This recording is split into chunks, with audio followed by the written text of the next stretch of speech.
everybody? Welcome to another episode of Spring Fever with me, XFL, CFL, USFL, X League, MLFB, Rip in Pieces Jim, joined by my man Uncle Rico, Eric, here to talk all things. This week we're keeping it light, but we're talking all things spring football. So look, I don't have any XFL gear, but I do have this lovely rock respect hoodie thing. I decided to wear that just so I could be in the mood. I don't have any gear. You reminded me. My merch came in. I got the hoodie. Okay. Just pretty like, you know, whatever. How's it feel? Haven't tried it on yet. You know what? I'm gonna try it on for the show. Give me 1 second. Let me just rip this off. Try the tank on for the show. Ooh. How's it feel? Ooh, that's breathable. Breathable. You like it? Good feel. Good stuff. It's maybe a little big. Like, I got an XL. It fits pretty well. But I also got this these shorts. Okay. And I like the shorts. I actually like the shorts quite a bit. It's got back pocket athletic shorts. Big fan of that. Okay. The logo still though. The logo still just it's not what I want. The logo kind of sucks, dude. I'm not gonna lie. Not to be a Dizzick, but the logo kind of sucks. Yeah, not to be a hater, but the logo 2020 logo is I am claiming that is my logo now. Not to be a hater, Rock, but it kind of sucks. Especially just compared. But yeah. I mean, it's very comfy. Not worth the price. I will say this. This tank top and the shorts I showed you was around $100 for both of them. That's like a good steak dinner you could have got.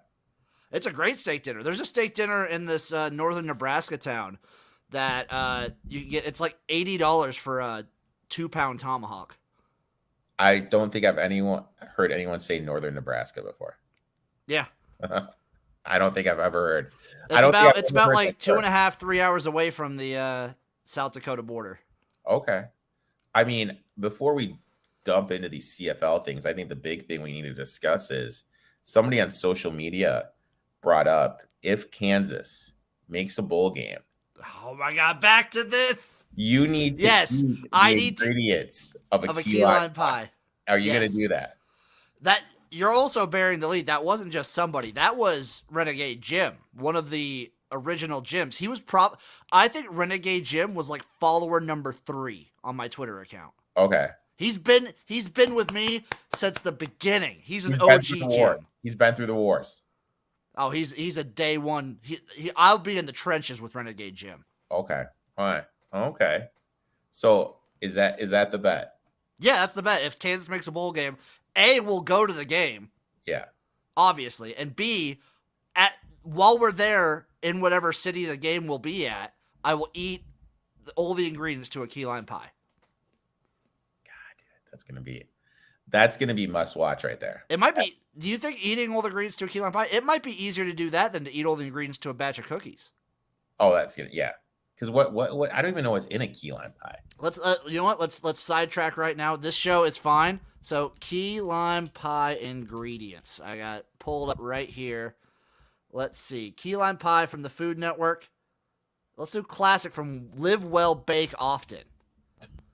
So ingredients, come here. I gotta scroll down through all their life story. That's the one thing I hate about these cooking things. It's like I just want to know what's in it. I don't want to know. Oh, they gotta sell the blogs. I'm not too upset by it. So okay, 1.5 cups of graham cracker crumbs. Easy. Half a cup of granulated sugar. Easy. Easy. I did it with the cookies. That's easy. Eric, I used to eat like cups of sugar just by itself. I was terribly unhealthy as a kid. Jesus. Here's a hard one right here, though. 6 tablespoons of unsalted butter. I'll tell you up front, that's going to be pretty hard. Here's another one. 1 cup of key lime juice. Well, the one I'm looking at says you will need 8 to 10 limes total for the recipe. Well, yeah, but you're probably squeezing the limes and then like you're eating the zest. So this one, I'm doing 1 cup key lime juice, 2 cans of sweetened condensed milk. Oh, God. Dude, you're not even gonna make it to the game, dude. You're gonna No, I'm doing this like a different day. I'm doing this on be at the hotel room. I'm doing this on a totally like I'm getting there days in advance. We are getting there days in advance, and I'm doing this like well before the game. Okay. 5 large egg yolks. Doable. I've done 2. And then whipped topping. Oh my God, you're gonna Jesus, dude. The hardest thing here is the butter. Also, a cup of lime juice is a lot of lime juice. That's a lot of lime juice. That's an insane amount of lime juice. God. I'm almost gonna be rooting for kids now. This sounds kind of fun. I'm telling you, dude, they're America's team, dude. You gotta find that. You cannot keep saying that. They are not America's team. Dude, you're gonna be getting so many text messages this year just regarding Kansas football. Every time Kansas wins, my fucking Twitter's gonna blow up. Dude, every time they get a first down, I'm gonna be blowing up your Twitter. Oh my God. Okay, so from the aside from the CFL, I do want to shout out the USFL for still like continuing to get a shitload of players into the NFL and get signed and whatnot. Get training camp looks at least. I think they've gotten over 40. I think they're at 41 or 42 right now. You know what? It speaks volumes. Like if you can say, hey, you're gonna get a chance, that's your selling point for this league. And that's what the league's all about. I'm really happy for them. Happy for the kids. I do have to say, a curse to the Jacksonville Jaguars. They dropped Kyle Sloter, my boy. They dropped him. He's no longer with the team. He let you down week 1, my friend. No, week 1 he was great. No. Oh, and yeah, he says yes. Oh, for the preseason. Yeah, you know what? He didn't get the start. I bet if he starts the whole game, they win. I'll say that. Hey, Doug Peterson, I need to get you on the phone. Hey, Dougie boy. Because if you remember before the USFL, Kyle Sloter was the king of preseason. Yeah. Oh, okay. Start him for preseason. You dummy. Otherwise, there's some like XFL news. They hired a WWE guy. They have this Huddle thing, which is a membership service where you can vote on stuff. It's like they had this in 2020. It's whatever. There's nothing big really happening until they actually announce team names and then the draft. Those are like the 2 big announcements coming up, where we get actual team names. John Hayes is going over there. That's a pretty big, dude. The strength coach. Oh yeah, from WWE. That's a big one. That's the nice one. Yeah, that's kind of big. I think they're doing a pretty similar thing where they just have like one sort of like hub team and they're doing like all the. I assume each team's going to have their own strength coach too, though. I think they kind of need a whole. You can't have one guy. You'd have to have like a whole thing. Or maybe he'll be the guy in charge, and he'll have guys underneath him. You know what I mean? Do a little like streamlined service, and he'll kind of be on top of everything. But yeah, that guy's legit, dude. That guy, he's good. Yeah, that guy's a good get. Yeah, he's a good get from WWE. I like that move. The big news that we're going to be waiting on are team names and the draft. One guy did get confirmed, accepted to the XFL, and then we'll see where he gets drafted. Punter Marquette King, formerly of the St. Louis Battlehawks, also formerly of the Oakland Raiders at the time. That guy's problem is he just booms it, dude. He just totally outkicks the coverage like no other. God, he's so good. And his someone like that with that kind of personality fits so well in a league like the XFL. Yeah, they need personalities. Like, you can get some personalities in there. And also he's a name that people know. And for some reason, the NFL just is done with him. Yeah, I don't know why, but maybe it's because he outkicked the coverage. Maybe. Also, I would like to announce we are officially I'm going to say 1, 2, 3, 4. So 28, 29, 30. We are about 30 days away from X League football, from Japanese football. Our boy is back over there. Let's go. And I got the service. I actually got signed up for it. I need to look into that because I think I can actually start paying for that. I have the service now to watch X League football. Okay, well that's a plus. I got it. It's like $50 for the whole year, I think. That's it? Yeah, but it's it's it. You just watch it on your computer. I'm trying to figure it out. Oh, well, that's pretty easy. $50. And we will I will say this. I will experiment on Twitch to try and like live stream the games with us commentating over it. That has your Twitch account getting banned written all over it. Well, it has it at least getting muted, and Yeah. I'm okay experimenting on Twitch. I just don't want the YouTube channel. I could start another Twitch. I only have like 13, 16 followers on Twitch. I'll start another Twitch. YouTube, I don't want to lose. I don't want to lose the YouTube. YouTube's your little baby. And Twitch is generally more generous. Like they'll just mute. They don't ban outright.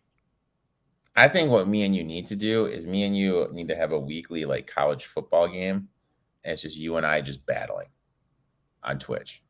Oh, we could, if you want to do like a weekly live stream college football game where we just pick different sides and just go at it. And it's just one random. We get one random, like, even Should we get a wheel? Should we get a wheel set up? And we just spin it? Yeah. Yeah, we can do that. Yeah, each week. You know what? We'll experiment with this on the College Football Show. This is Spring Fever. Let's get into these Canadian Football League lines, boy. Before we actually get into the lines, though, there's some futures I wanted to talk to you about. So they have the Grey Cup odds posted right now. This is kind of the halfway point of the season. The real halfway point's like Labor Day, but I want to talk about it right now. Are there any teams you like for the Grey Cup besides the Bombers, who are the overwhelming favorite at plus 150? What are the Stampeders? Stampeders are plus 400. So I'll just give you all the teams in order. Winnipeg is number 1, plus 150. BC Lions, plus 300. Calgary Stampeders, plus 400. Toronto Argonauts, plus 700. Saskatchewan Roughriders, 10-1. Montreal Alouettes, 15-1. Hamilton Tiger Cats, 20-1. Ottawa Redblacks, 40-1. Edmonton Elks, 100-1. So the teams in the East are Toronto, Montreal, Hamilton, and the Redbacks, correct? Correct.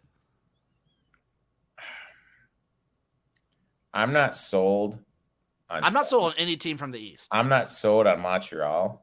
I'm not sold on any team from the East. Hamilton 20-1, I think, is a little interesting. Yeah, but Hamilton just, like, their second half collapses are a continual thing.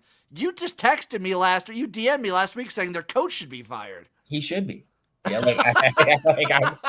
he should be fired. I'm not arguing that point, but I'm saying, like, I don't trust Toronto. I don't trust Montreal. I think Toronto's starting to come around, and I think Toronto's a chaos team that I can get behind. I don't like it at 7-1 when I got it earlier in the year at like 850. I kind of like, what about Calgary? How do you feel about those guys? 4-1. I don't trust their offense. Okay. Like, to win the Grey Cup, they're probably going to have to play Winnipeg, and they're just never going to beat Winnipeg. What about the Rough Riders? Do you think they can 10-1? I don't hate, but that offensive line worries me a lot, especially with Cody Fajardo's recent, like his knee bugging him. He doesn't have the mobility that you'd want to see out of that guy, and the offensive line being a friggin' revolving door worries me. But that defense can put him in games. And if they are playing up to their highest potential, they can beat anybody. But they just, especially recently, like they've had a bad, like 3 weeks. Yeah. I don't know. You want my honest opinion? Yeah. I see value on Winnipeg. Plus 150. Can't do it. Because here's my thought process. They're buying away the best team. Like, it's pretty convenient. Like, they're undefeated for a reason. The officials, yeah. I mean, no, they're really good. Yeah. When they make the Grey Cup, when they get there, and they will probably be the favorite, and you're not going to get plus 150 on them to win. You won't get plus 150 on Winnipeg money line when it comes to the Grey Cup. I agree.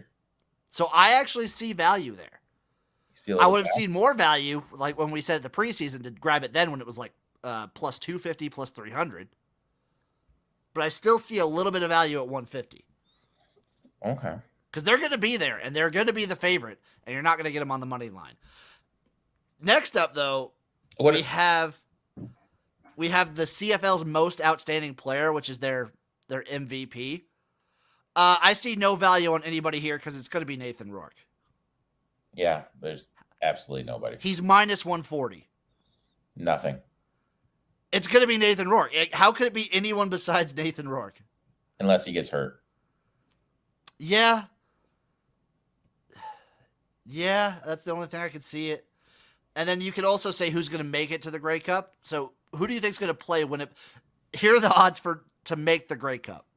Winnipeg is minus 300. Jesus. So if they're minus 300 to make the game, why not take plus 150 for them to probably win it? Yeah. That's what I'm saying. Who do you think is going to be in the Grey Cup with Winnipeg? And I'll tell you their odds. Hamilton. Okay, Hamilton to make the Grey Cup is 9-1. You think it's a repeat of last year? Okay, so the East is wide open, right? We Yeah. both admit that. The teams in the East are Toronto. Who we got? Toronto, Hamilton, Ottawa, Montreal, right? Those 4 teams. Correct. I don't trust Toronto. I know you like them. I don't trust Toronto. Ottawa is a complete mess right now. I don't trust Montreal. Do you trust Hamilton to get it back together is the question. To like stop they fire their up. coach, they're gonna go on a run. They're not gonna fire their coach. They should. I do see value at 9-1 though. I think 9-1 is a sneaky play. I'm actually gonna I'll put a little bit on that. Look at that, dude. Look at us talking out bets together. I like that. I mean, the East is like crazy wide open. It's actually insane how open the wheat. Because what? So 4 teams, they have the semifinals and the finals for the East. And if Hamilton does what they did last year and make a late season run, it's going to be them versus Montreal probably. Okay, so I don't think Ottawa's making the playoffs. All right, so let's rewind. Okay, how do you see the playoffs shaping up in the East? In the East, it'll be semifinals will be Hamilton, Montreal, and then Toronto will probably get a bye because I think Toronto does win the East in the regular season. Okay, so we have Toronto against Montreal. No, sorry, Montreal. Toronto versus Hamilton in the Eastern Final, which is a direct repeat of last year. I think 9-1. And Hamilton won 27-19, but I think this Toronto team is better than last year's. I think 9-1 is the best value on the board. I think so too. You know what? I like that. I like 9-1. Look at us just talking out bets, dude. Let's talk about this week's bets. Starting out Thursday night tonight, while this is going on, we have the Montreal Alouettes taking on the Winnipeg Blue Bombers. This spread ballooned because Winnipeg just destroyed them, even though they played super sloppy last week. So Bombers minus 11, plus 415 on the money line for the Alouettes. Over under set at 48.5. You know what? We did hit the over last week. It did hit the over, and I'm on the over again.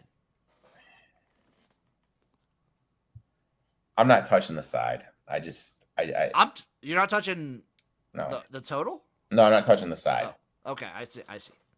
I'm not going to touch the side. I really just don't trust this Montreal team, and Winnipeg. I'm leaning into it. I'm betting the Bombers minus 11. Winnipeg doesn't strike me as a team that's just going to just roll it up. You know what I mean? They can though. But they don't strike me as a team that would. But they beat them by 15 last week. But that was more of like the wheels just falling off. Montreal just constantly effing up, shooting themselves in the foot. That could happen easily again. And also, like, Winnipeg played super sloppy last week. I think if they clean it up, they could easily win by like 15, 20 points. I would lean the over. That'd be my only bet here. I like the over quite a bit. I like the over 48.5. I'm on Winnipeg minus 11. Friday night football. Yeah, Toronto. I would, if you like the over right now, it's starting to tip up. I'm looking at on a betting app that used to be our friends, but we're fighting with right now, and everything's about 49. I mean, I like it. I like it up to 50. Okay. I think they can get. I think they can get a 50 burger. Okay. All right. So I still lean over if it's like 49.5, but grab it ASAP or shop around. Also, I will say this. Opportune game to live bet Winnipeg because Montreal could be keeping it close in the first half. Which they did last week. Which they do pretty consistently. Yeah. And then all the breaks would come off. You like if you bet this at like in the second quarter at some point in the second quarter, you might be able to get Winnipeg like -6. Which is phenomenal. Or -4.5 even if it's like really close. Yeah, which is a phenomenal bet. which this is a prime live bet game. Yep. Friday Night Football, Toronto Argonauts taking on the Hamilton Tiger Cats.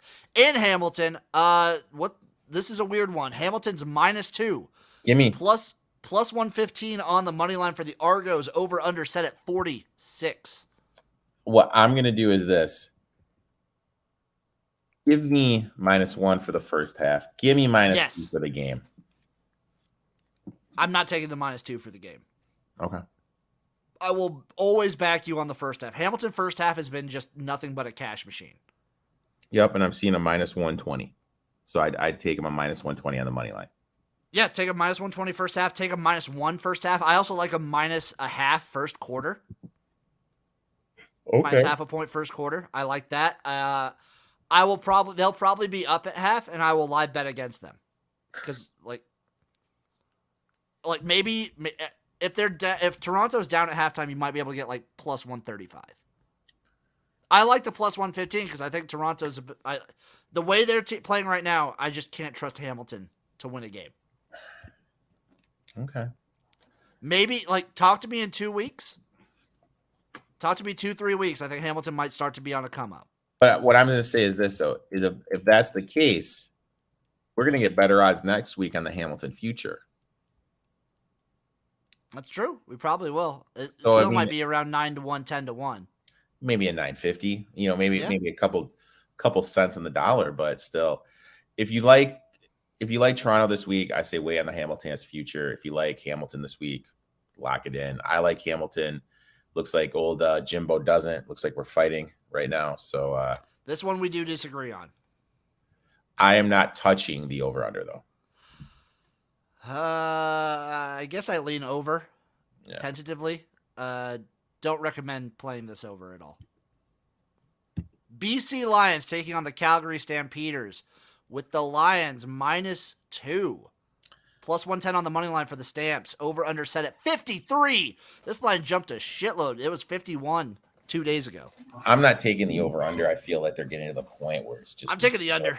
With BC. I'm taking the under. I like Calgary at home here.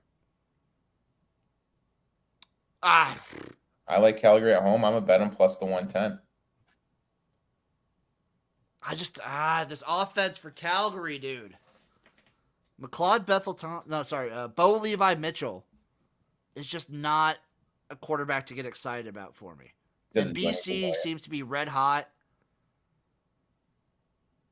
I'm gonna take the Lions -2. Look at us disagreeing. A little dissension in the garage this week. I'm also on the under. I like the under more because Calgary's offense just they kick field goals. Yeah, dude, they like the threes. They love them. They just don't score a shitload of points. They like the threes. And I think their defense is good enough to stop BC a decent amount, but I think BC they'll get theirs. They're gonna score.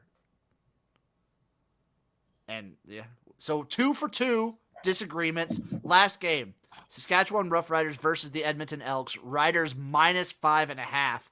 Plus 190 on the money line for the Elks. Over under set at 49. You kind of alluded to it earlier when we were doing our future talk. Something's not right with the Roughriders offensive line. I think Lajardo, his knee isn't 100%. I'm not saying they're going to lose this game, but I think the Elks should be able to keep it within 5. I'm going to take him plus the 5.5. See, this one I've been going back and forth. I think you're kind of like Aaliyah then, right there, back and forth. A little bit. It's tough for me to get behind the Elks plus 5.5 because yes, the offensive line for Saskatchewan is not very good, but the Elks defense is maybe the worst defense in the entire league. I don't even think maybe the Elks defense is the worst defense in the entire league. They're bad. And I don't think 5.5 is that weird number. The CFL loves putting 5.5. I think this is a bounce back spot for the Riders. Give me Saskatchewan -5.5. Okay. All right. Not touching that total. 49. No. I'm not touching the total either, my friend. No. And I hate going against the Elks because I love Taylor Cornelius, but I think this is a bounce back spot for the Riders. What's your parlay of the week? I got mine lined up in the queue. I got one, and it is Montreal first half money line, and Hamilton first half money line. Okay, that's a juicy. You parlay those, it's 546. My parlay is I'm just keeping it simple. Nothing fancy on me. Mine's a very disappointing plus 301. I'm going TC minus the 2 for the game and the Stampeders plus 110. Just a boring plus 301. No, just boring. Nothing too sexy about it. Okay. -2 at the plus 110. I'm not going to get behind that. Maybe I'm going to parlay the -2 for British Columbia and the money line for the Argos. Look at you. Look at us battling parlays. You know what I'm going to do? I'm going to see that, and I'm going to add the Elks plus 5.5. I'll add the Riders -5.5. We'll make it juicy. Plus 684. Okay, so mine's plus 665. So I got the Stampeders plus the 110, Double E plus the 5.5, and the Tiger Cats minus the 2. That's my parlay of the week. It's probably just because the Argos are plus 115. You get that little bit extra. Yeah, you get that little juice. You get a little juice. Boom. I'll do it. I think that'll do it. I got no other CFL takes. I got no other little bit. I guess we'll talk more about it on the college one, but we just want to update people on the college football stuff. We did our ACC preview not too long ago. Scratch all of the Wake Forest win total stuff and Sam Hartman Heisman that I talk about. Yeah. Sam Hartman is out with an undisclosed, unrelated football injury. You know what? If only there was a friend of the program so we could just kind of slide in his DMs and kind of get the true story. If he knows the truth. He probably does. He's connected to the thing. Yeah, he's still pretty close with Wake. You might have to slide into those DMs. Oh, wow. Mental health. Is that what it is? Sam Hartman's mental health awakening changed his life. Opening up about therapy.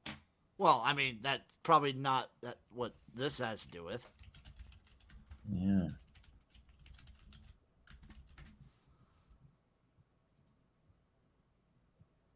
Yeah, it's just out indefinitely with a non-football related medical condition.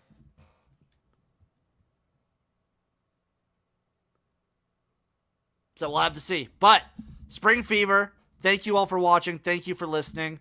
CFL on its way. Can't wait for Labor Day. We love you guys. Goodbye. Oh boy, boy, boy.